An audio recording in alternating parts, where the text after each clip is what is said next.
I want to shake the man that made this film. Thank you and so much. thank you, because this is not just a movie. I think it's an event. Oh. And kudos to you. What inspired you to tell this story? Really, you know, I grew up not learning about Nat Turner, and I grew up 43 miles away from him in Norfolk, Virginia, and this rebellion happened in Southampton County, and I didn't learn about him until I was an adult.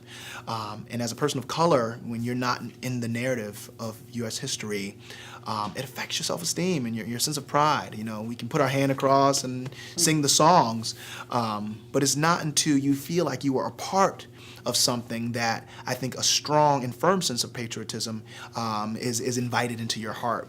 And learning about Nat Turner, learning that they were people that resisted.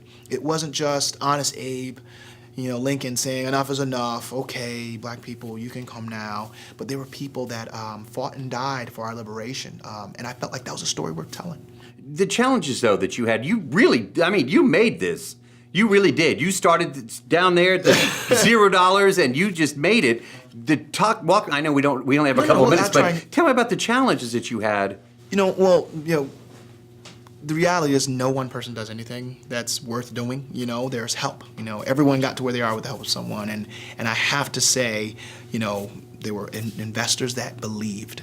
You know, if you can imagine going and say, hey, I want to make a film about Nat Turner, who was an African-American guy who fought and killed, and yes, he was African-American, yes, he killed white people, but that wasn't his goal, he was a man of faith. Like, having to tell this story to people and getting them to write a check and saying, I believe in your vision, it was very difficult. So I really ran on legacy. You know, it's like, you know, are we happy with where we are in 2016? Oh, no.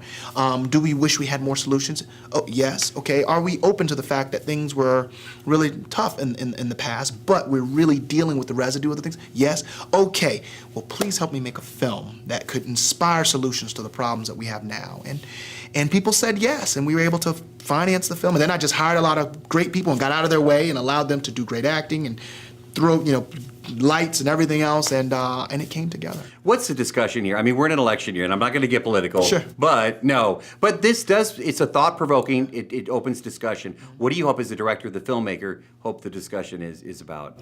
I hope that for one, we have a real conversation about the film and about race. We talk about the conversation, but we very rarely engage in the conversation. Even when you watch these political shows, we hint at it, but we never say, you know what, we need to talk about our history in America with respect to how our interracial relations have come into or congealed.